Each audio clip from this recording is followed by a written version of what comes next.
It's your boy Roy Jones Jr. and right now you tune into World Combat Sports. Once again, thanks for tuning in. You're listening to World Combat Sports. What's good?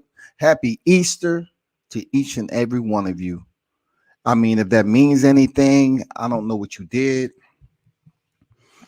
I mean, I can only assume that some of you had Easter egg hunts with the fam. You know, if you over 35 years old and you going Easter egg hunting, you know what I'm saying? I know you was pretty creative at doing it. So I want to give you a salute because it used to be fun back in the day. But now with COVID and shit like that, people think you put an Easter egg on the ground, it's infected. So a lot of history, it probably didn't go down today. You know, a lot of Easter egg hunts, you know, was abandoned, you know, since we got COVID-19. But if you was able to, you know, go to church or whatever, enjoy it with your family. Salute to you. As always, salute to the WCS supporters. You know, like, share, and subscribe, man. I appreciate you. Rock with me. You know what I'm saying? You choose to make a donation. Then, therefore, it is absolutely right here. You know, if you choose to. If not, I understand. You know what I'm saying? It's not what you're about. It's all good. But it's encouraged, all right? It's encouraged. This is hard work. Bruce in the building, what's good? What you found? Salute to you. If you didn't see my thumbnail, let me put it up there for you. It's a thumbnail that's, you know, can raise the right questions. You know what I'm saying? The right questions of interest in the junior lightweight division. I pretty much talk about how the lightweight division is fire, you know, with all the names up there that we can, you know, mix around and everything and put this nice puzzle together of fantasy matches that we'd like to see happen. And there's some quality names up there, you know what I'm saying? But the 130-pound division, damn, they have some quality names, you know, on deck. I'm not gonna lie to you. You know, you got the Oscar Valdez, Jamel Herrings, Shakur Stevenson, and Chris Colberts. I still have to, you know, include in there JoJo Diaz. You know, whenever Gervonta Davis decides to come back down there, I'm telling you, it has some star power when it comes to the top tier names at the 130-pound division. I'm saying to myself, like, this division could potentially be just as hot as the 135-pound division. His bigger brother. Because you got some solid names down here that do numbers in the right way, especially coming back into the attendance with the live gate and everything. So who's the king, man? You know what I'm saying? When it comes down to Oscar Valdez, who's coming off that amazing knockout of Miguel Burchelt. Salute to my comrade Jamel Herring, stopping Carl Frampton in the 6th. I salute you, my brother. Even though I didn't bet against you, but I didn't bet for you either. I didn't think. Well, you know, I pretty much said that Jamel Herring, I didn't think he was gonna win that fight against Hampton. I mean, I admit, I hold true to my square. You know what I'm saying? I keep it honest. I just thought from his last fight, he was pretty much breaking down and showing the tread on his tire. But he was able to stop Carl Frampton in the 6th round, man. You know, definitely I got a salute. I think I have to give him the salute. It's no bandwagon. I'm just keeping it real and basically giving him his flowers where they just do. For real. He deserved it. I didn't see the fight. I was out working, but I commend you there, Jamel Herring. You know, salute to you. Simplify, bro.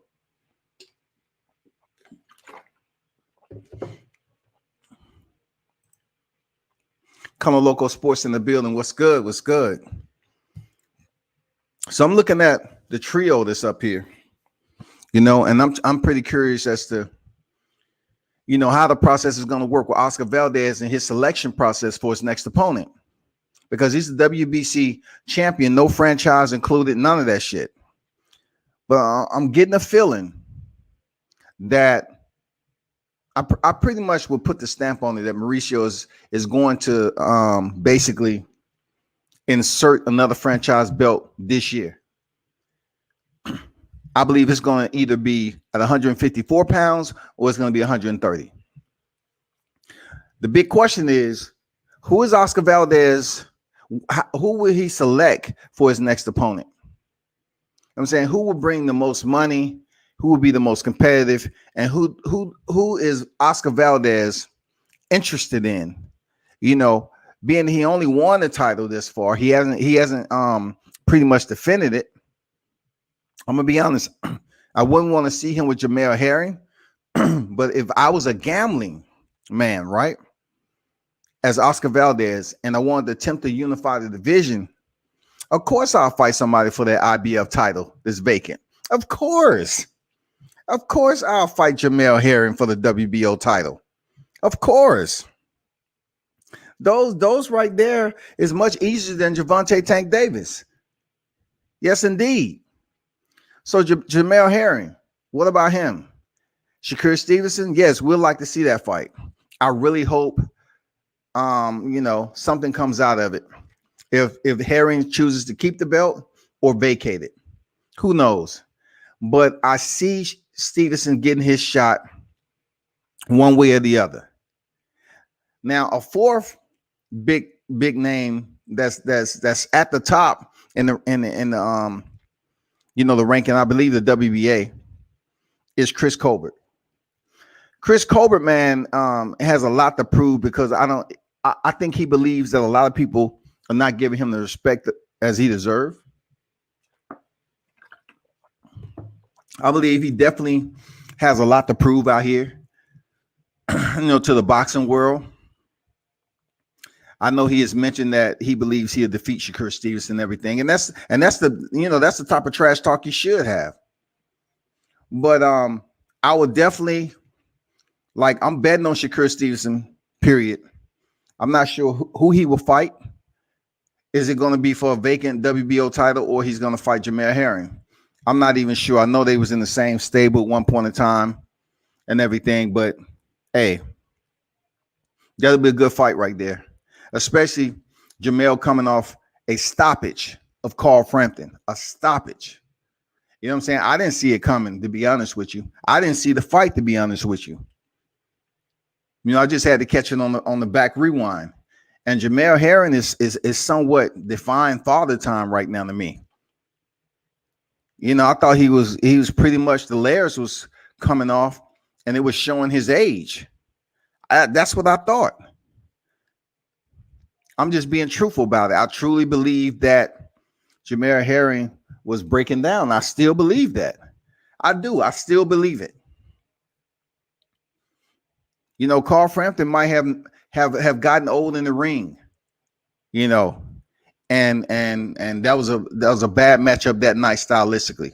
I'm not here to make up excuses for any of these fighters, but he was stopped. He was dropped several times, and he was stopped in the 6th round. And it's history. I just want to see is, the 2 division champion, Oscar Valdez, is he going to be able to select an opponent that isn't an easy touch? Or, will he select a safe keeper and, try to go for that vacant IBF? I mean, something like that. Is he able to do this? Because he's a WBC champion, so why not try to unify the division? If they're not going to put Shakur Stevenson in that IBF, the fight for that IBF vacant title that Jojo Diaz lost on the scales, then I'm curious to know what boxing has in store for that. So let me go to let me pull up.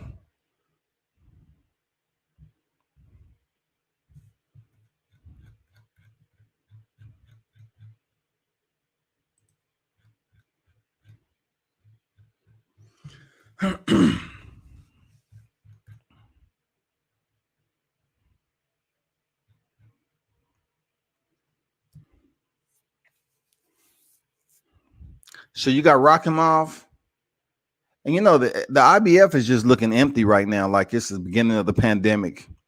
For real. I mean, the top five in that sanctioning body is just, you got Abraham Supernova over there. We ready to see him, move up and get that slot. I'm not sure how long it's going to take him to pretty much break into the top 10 in the IBF sanctioning body. But they have some names, man. But the top names and the purpose of this live is to speak about the Shakur Stevensons, the Chris Colberts, the Oscar Valdez's, Gervonta Davis's.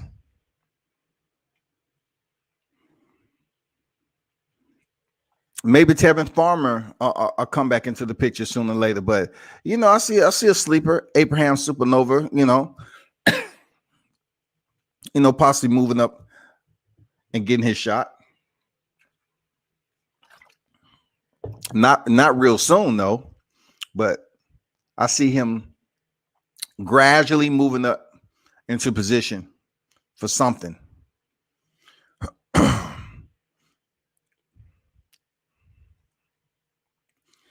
But my biggest dilemma here is, will Oscar Valdez attempt to fight a big name next on this list? I know he called out Gervonta Davis. That would be such a crazy fight. I mean, Shakur Stevenson. That would be such a crazy fight right there. Would he give Shakur Stevenson that fight? That would be a damn good matchup. Real talk. Both of these fighters are tough.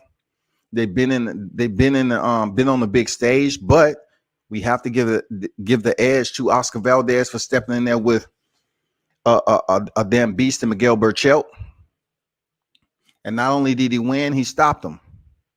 So I have to give Oscar Valdez a bit of an edge stepping in there against Shakur Stevenson in the 130-pound division. Now, of course, styles make fight. This is boxing. This is a sweet science. So what he was able to do to Miguel Burchelt, it doesn't actually transfer over or resonate over to how Shakur Stevenson will box Oscar Valdez. That's just a sweet science. I'm just being honest. J8 in the building. Salute to you. What's good? I can see Valdez going into a unification right away. If he's going to be a doggy dog like that, man, much respect to Valdez. If he chooses to unify like that. A lot of people playing it safe right now for some reason. It's almost like, they feel like we might be heading into another pandemic or something. I don't know. You know what I'm saying? It just seems like, everybody want to play it safe, be cautious, and try to fight safe fights. I don't know, man. Herring too. Bob Arum don't want them belts to lead top rank. Of course. I mean, that's any promotion. They want to keep the belts as long as possible, but sometimes the fans do have an effect. Like if you take away what the fans' interest is, and that's an obvious interest from the fans to see this particular fight.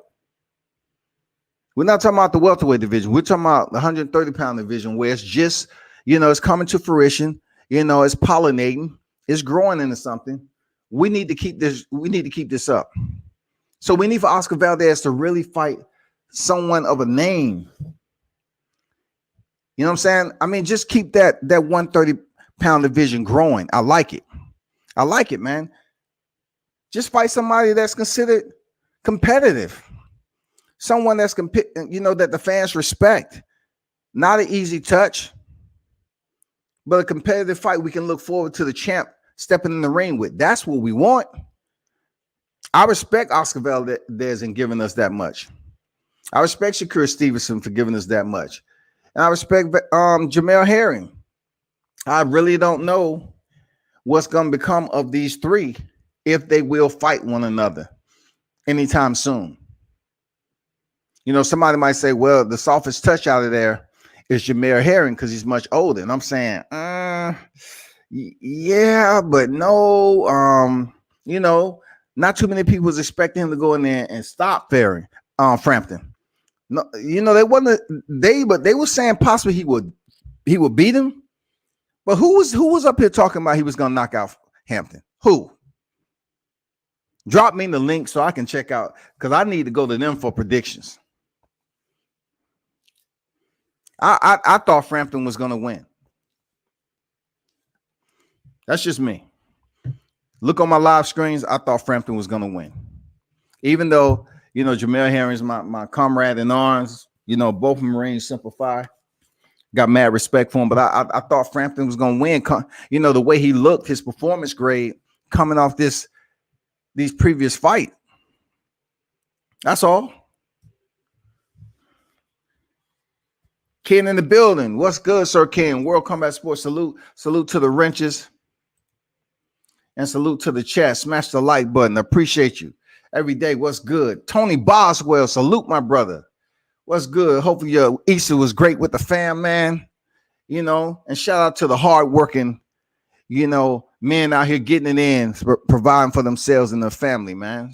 That's what it is. So much respect, World Combat Sports. And the chat, happy Easter. Yeah, happy Easter to everybody, man. Hopefully you did something productive. If we know anything to do productive on Easter. You know what I'm saying? Easter isn't the way it used to be, people. So I hope you enjoyed it the best way you know how. But tell me this. Who would you all want to see these three fight? Who would you want to see Shakur? I'm not saying like what's on paper and what Shakur should get. You know what I'm saying? Because what he should get is Jamel Herring next. But of course, Shakur Stevenson already has a fight lined up. So would you want to see Shakur Stevenson face Herring or Valdez? You know what I'm saying? You tell me. Who would you want to see him step in the ring with? I don't foresee Jamel Herring stepping in there with Valdez anytime soon. I mean, even though people look at that fight and grab hold of the momentum that he has coming off the Frampton fight and say, yeah, let's put Herring in there with Oscar Valdez. Yeah, that's good. And then it looked like it's not going to go the way that people was assuming. I'm not saying it can't, of course. I don't know, man. Valdez looked good boxing off the back foot. He switched it up. I mean, I like the versatility that he showed in his offensive strategy that day he stepped in there with Miguel Burchelt. That counter, man, those counters were surgical. Alex Herrera in the building. Salute to you, man. He said, salute to WCS in the chat, man. What's good? What about Shakur fighting Herring? And then winner go meet Valdez for the belt and be king at 130. And that's a good dynamic. That's a solid dynamic, man. That's what I'm talking about. This division has it has all the ingredients, man. It has all the ingredients. From the charcoals up to the flame. It has all the ingredients to be a fire-ass division. It does. You know what I'm saying? It does. But we have to wait once again, because right now they're in the process of building up, back up to it.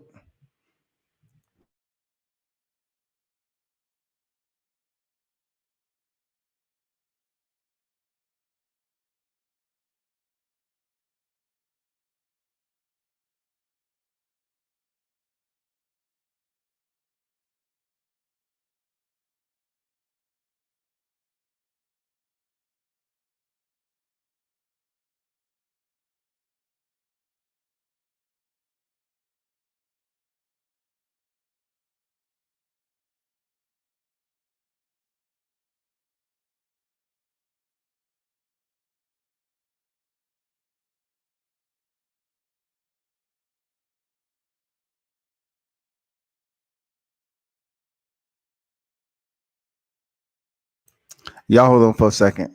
It's a promoter calling. Hold on.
Yeah, I'm back. I'm back.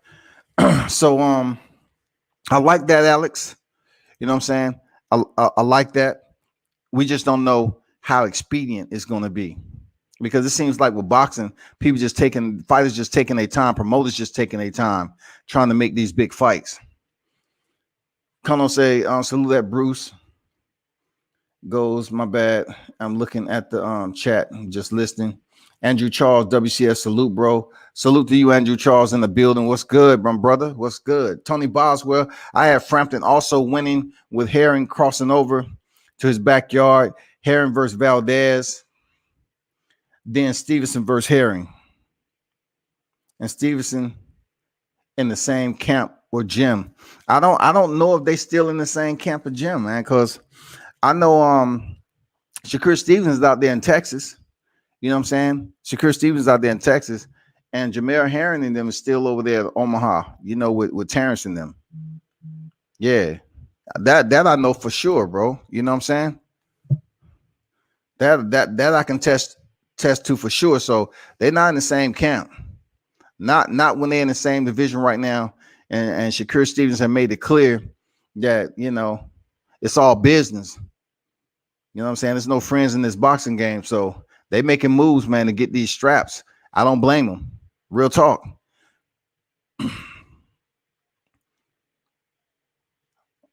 Tony Boswell, Herring has 30 days to decide on if he fights Stevenson or vacate.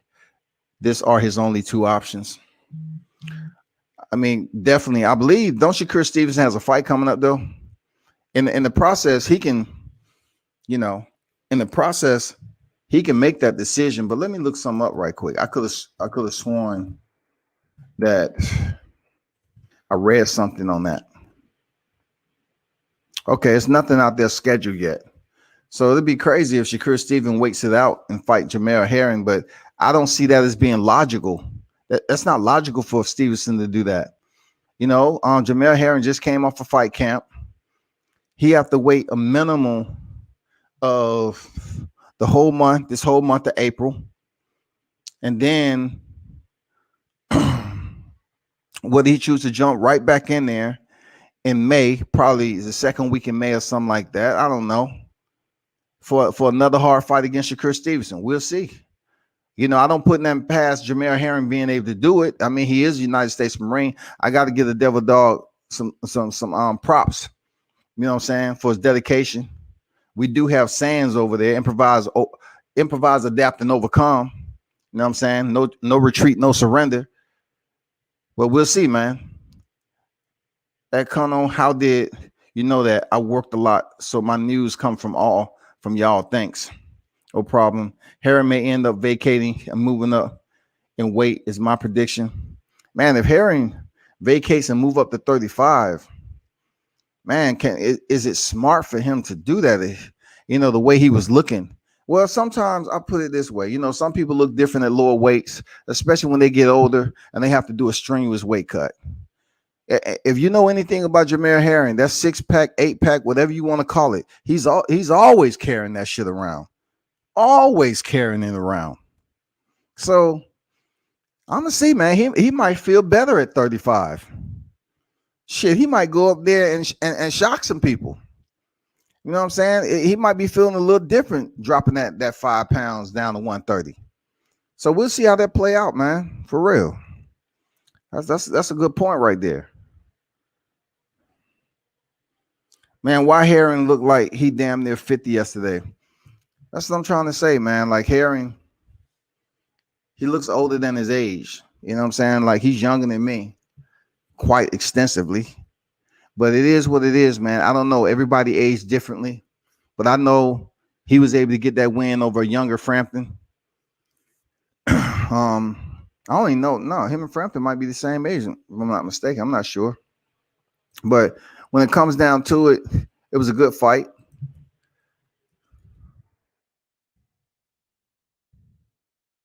Let me check something out right quick. All these ages and shit. So Carl Frampton is...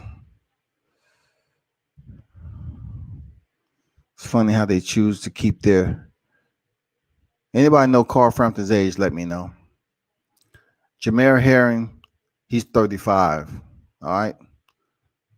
He's 35. He lost to Ladarius Miller, which is incredibly shocking after seeing Ladarius Miller fight 2 to 3 times. It's just shocking that Herring lost to him. But anyway, thanks to Terrence Crawford, was able to raise his man up and get signed with Top Rank.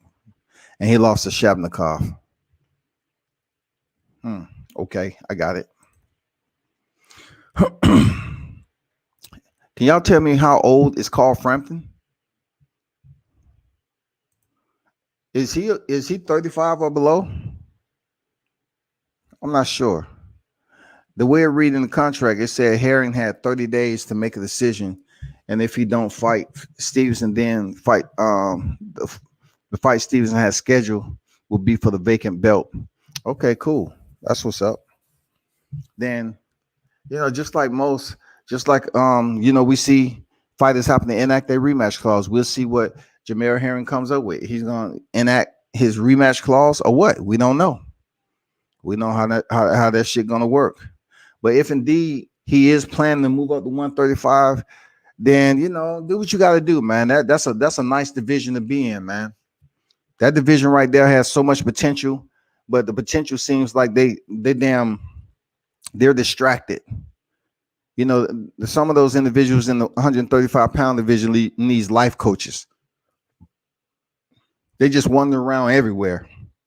Like the people who you want to fight the people are out here talking to other people and paying close attention to the media and instead of what the boxing fans want to see. It's just there everywhere. You really look at it. It's fighters that's everywhere. I wouldn't say Teofimo, so to speak, because he was able to do what he was able to do. But I mean, the rest of the division, they definitely have to clean up themselves. Seriously. They have to clean up their opponents. I mean, especially Ron Line Garcia. They have to clean that shit up.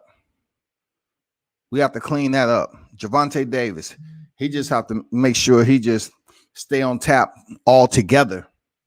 You know what I'm saying? It was word that he was going to step up and face Mario Barrios in June, at the 140-pound division. That would have been a good look for Gervonta, being that, that's something I already knew ever since he was on the undercard of Gervonta. But stylistically, it'll be a pretty decent fight. Gervonta stepping in there with another Mexican fighter. He's following the Floyd Mayweather template. Seriously. These look, I keep it all the way up as much as authentic as I possibly can. You don't see many black fighters even breaking bread with black fighters because they're trying to get the bag fighting black versus Mexican. Real talk. I mean, that is a strange, eerie, weird type of aura that goes on in boxing, because it don't happen that way in MMA. If you black, you can fight another black. You Mexican, you fight Mexican. Mexican fight black. It don't fucking matter. European fight black, Hispanic. It don't matter. In boxing, you see a lot of this going on. You do. You see a lot of it going on. Especially when they get to the higher ranks. But we'll see what happens with Gervonta Davis, man. If he's gonna slide out this 14-count indictment and fight Mario Barrios at 140, become a three-weight champion, or we're just gonna see him hang around at 135-pound division. What we really want him to do is fight at 135. Anyway, back to 130. Looking at Chris Colbert yesterday. And for those of you that didn't know, I attended the boxing card yesterday, right? And Chris Colbert was there cornering one of the females that was boxing, Bianca Bonney. She's a reality star down here, also a hip-hop artist. Without getting too far off track, I would say this. Chris Colbert is an aggressive dude. Like, he's going to be a problem for somebody when he finally gets his shot. He's a no-nonsense, aggressive type dude. You know what I'm saying? He walks around with that. He walks around with every bit of what he shows you on his sleeve. I'm serious. His attitude, he wears it. Everything. His facial expression, he wears all of that. You know what I'm saying? He does give you that impression that not anyone is just going to walk up to him and start carrying the conversation, especially media, because I heard he had a situation with media, so he ain't really fucking with media unless it's certain names. But when he finally gets his shot, you know what I'm saying, it's going to be effective. It's going to be productive, I believe.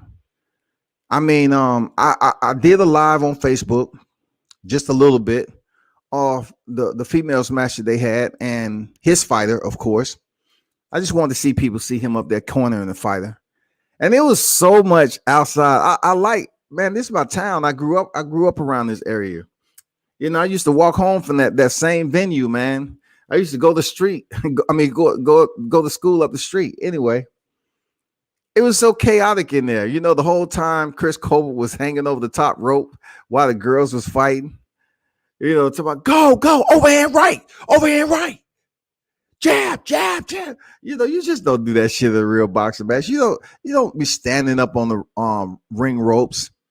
And what's so crazy is that her opponent, another reality star, their people was pretty much off the ring apron. And even though the match was sloppy, I was just there to kind of listen and get a gauge of what Chris Colbert was doing at that time.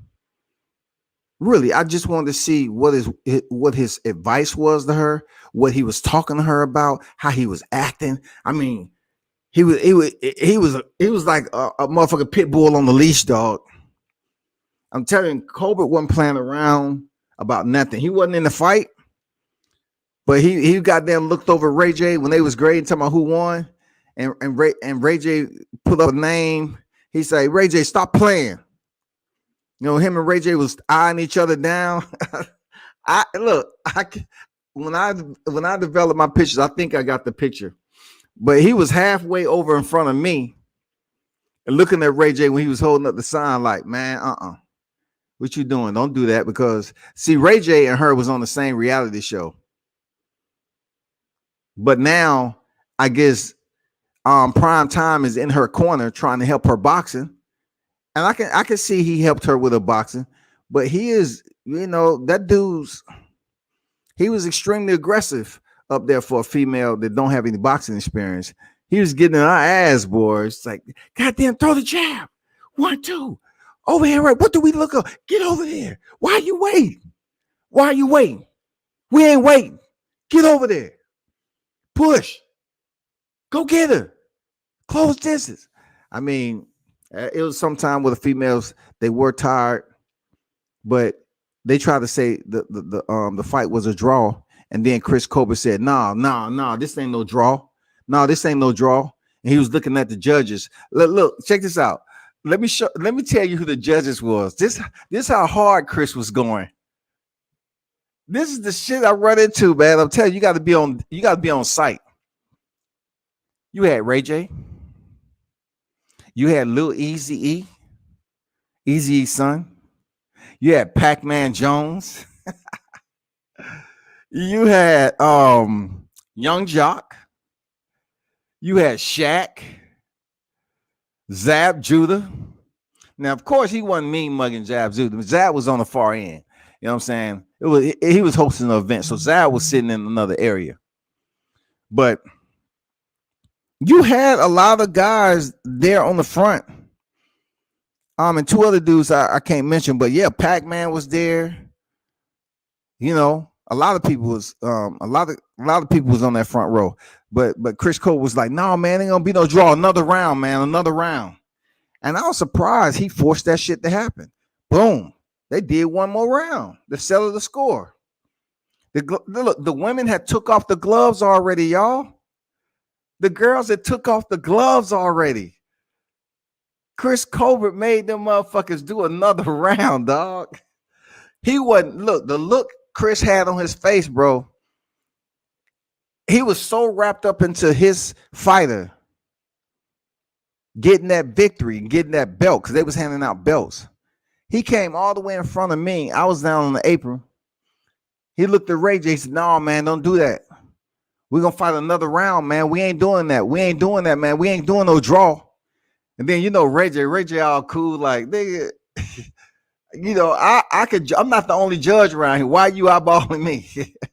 Ray J. Hey, I ain't gonna lie. Ray J had throw hands. It was a point in time where I thought Ray J was soft, but he ain't. No, sir. I saw Ray J on several occasions, but I don't know if y'all seen that fight when he got into it with one of his ops. And that motherfucker was throwing hands. Ray J, it ain't no punk. Now, of course, it would be a bad day he stepped to Colbert. But I think him and Colbert know each other, and Colbert was fucking with him like, bro, what are you doing? This ain't no draw. This not gonna be a draw. So them was laced up again. They went and got the girl's gloves that was already off and put the gloves back on. Now I'm thinking the Tyson Fury shit. I was like, God damn, they could have put some shit in the glove and that shit real good. Hey, put that soda can in that glove. Girl, when you put your hand in there, wrap your hand around that soda can. Wrap your fist below that soda can, and it's only gonna take 1 or 2 punches. You good. I ain't lying to you, man. But anyway, it was very interesting. Want me to send you the copy via text? Yeah. I'll check that out. Colonel, for real. Shout out to Bomac too. I can hear him encouraging his fighter the whole fight. Great work for him. Shout out to team Bomac, man, over there in Omaha. They're not gonna get much credit, because they are who they are. People love them, people hate them.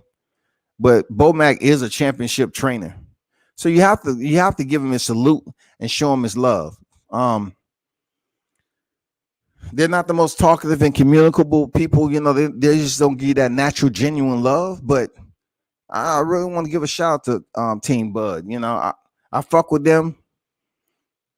But when it comes down to speaking to the fans and the audience or whatever, they find like they can't connect to him or whatever. But yeah, it was all good. Alex said, agree with you on that WCS. Real talk. Yeah, I just want to see these guys, light up this 130-pound division because we need another one.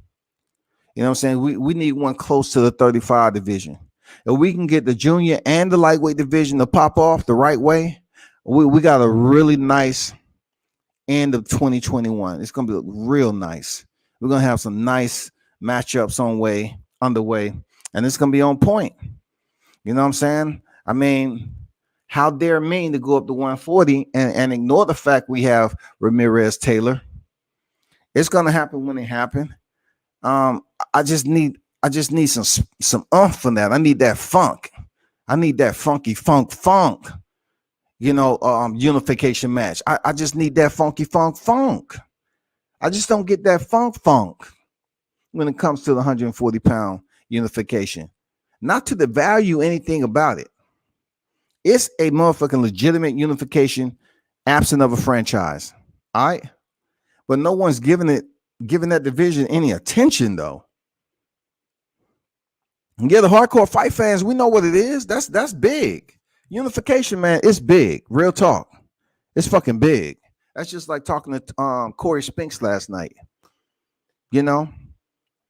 I get to hear the shit from the boxer themselves, but I try to tell it to people online. They say, "Oh, you capping?"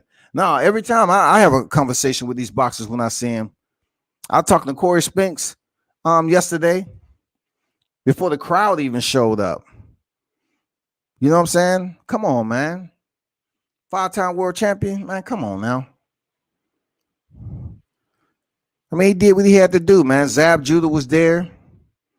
It was a lot of other people that showed up that, some boxers in there. Shout out to Maybach Hart, man, down here in the ATL. Shout out to Mac Truck, a heavyweight. Him and what's his name? Jared Anderson. They may indeed meet up years from now. They might. They both U.S. heavyweight champions. They may indeed meet up. You know what I'm saying? But Jared Anderson right now, he's making big moves. He ain't looking back. And of course, Mac Truck is still building up, what he has to work on. And I'm going to help, make sure I stay in tap with him. Because I know that I've known him ever since he was about to try out for the Olympics. And he didn't make it. So he decided to turn professional. Shout out to the Lopez brothers that was on deck. Najee, Hakeem, and K Champ. You know, the Lopez brothers is part of Lenny Lopez, who passed away, recently from COVID. So yeah, Hakeem was down there. Shout out to Nesto, man. Nesto is one of those boxers. I think he has one loss now, but I interviewed him in San Antonio. He went to he was confined. He was confined because he was out in the streets and all that. They had a big story on him. You know what I'm saying? The Ringside. If you have Hulu, look up the Ringside. Him and his pops was in this documentary where a guy followed them around. From my understanding, I think he followed them around for 10 years and did a documentary on them. And it's amazing, man. Seriously, he's came a long ways. That dude, he can be something special, man. He's at a 147-pound division. So yeah, Shaq Diesel was in the building. Look, my mentality right now, I know it's a little bit off topic, but I just like talking about my adventures outside when it comes to this fight game, right? Shaq Diesel was in the building, but of course, as big as he is, security wants to get around him because everybody want a picture with Shaq Diesel, but he was in there doing what he do, man. You know what I'm saying? You couldn't really get close to him at one point. And I really don't want to try to, just cut through the line where people just stand around with cell phones and try to get a pic. But yeah, there was another fighter that came up in here. Damn, it was some boxers on deck, man. I just can't remember all. I just had a damn brain fart. God damn. Justin Biggs was in there. David Flats. I did an interview with him. You check it out on YouTube, man. All call outs are mandatory. Shout out to David Flats, Sparks. He was there. Talk to him about his particular movement that he has where all call outs are mandatory. Justin Biggs was in there. I spoke briefly with Chris Colbert. Who else was in there? A lot of reality stars that was in the A showed up. I did see them. Shout out to Zeus. You know what I'm saying? Kickboxer. Shout out to Grubel Mixed Martial Arts. That's where I met Zeus at. Big dude, like 6'9", something like that. Damn near 370 pounds. He's a big dude, man. God damn. And that dude, the kickboxer. But yeah, back to the game at hand, man. I just had to run that down to you.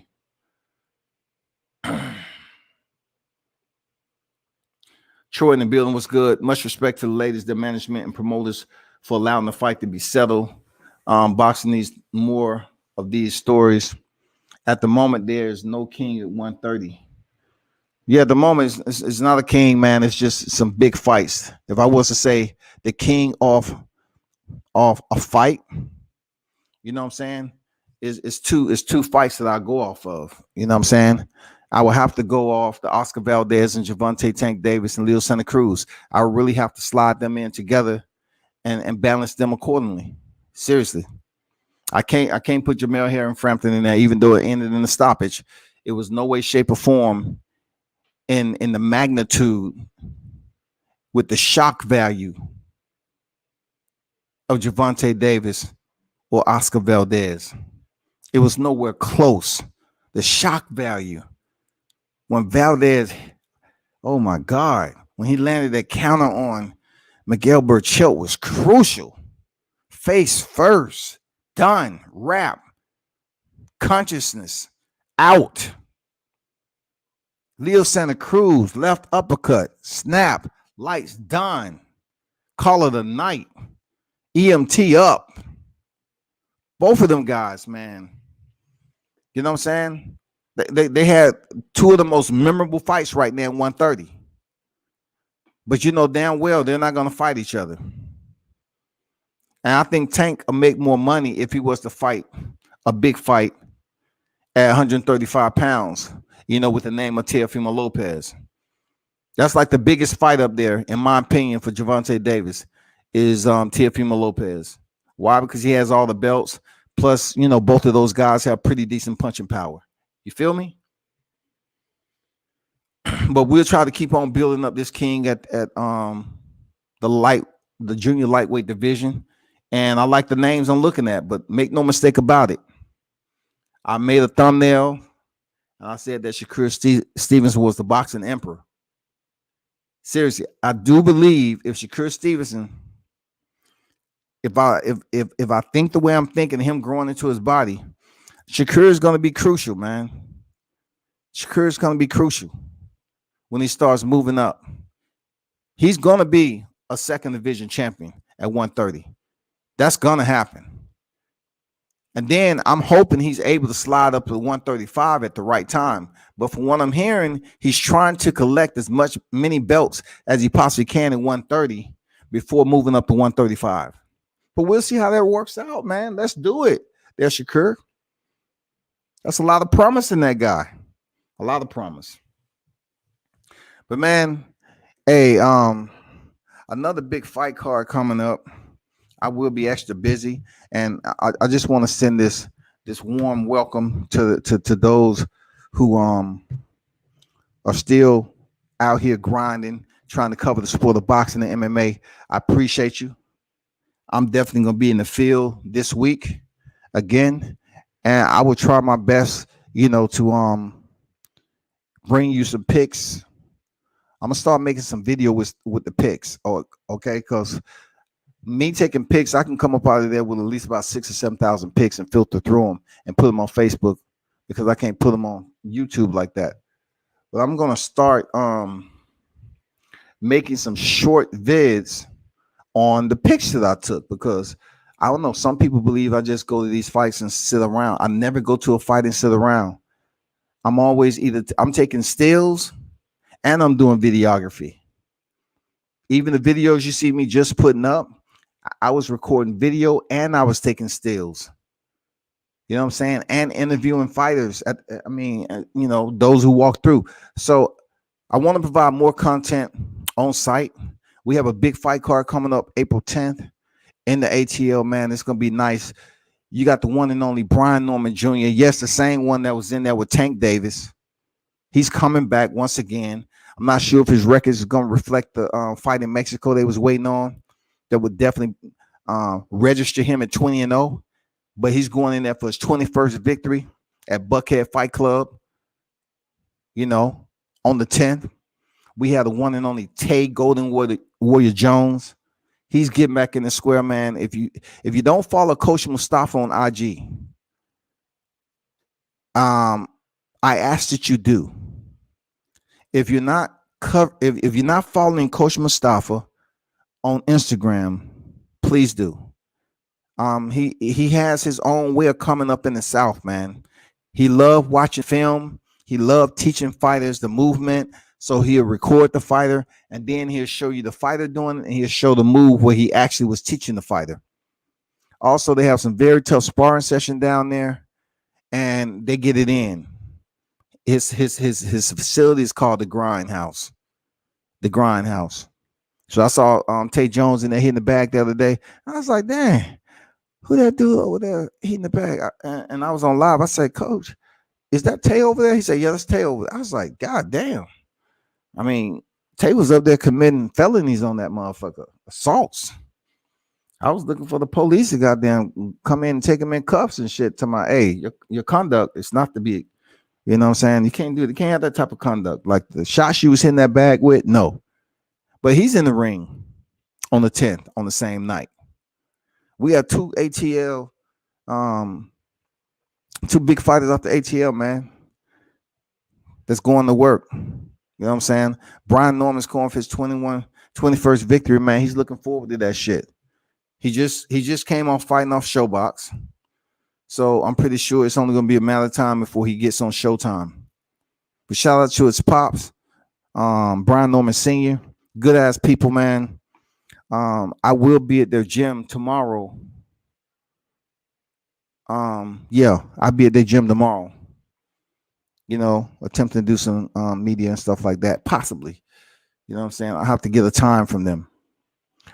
Also, there's some other shit I'm trying to get to.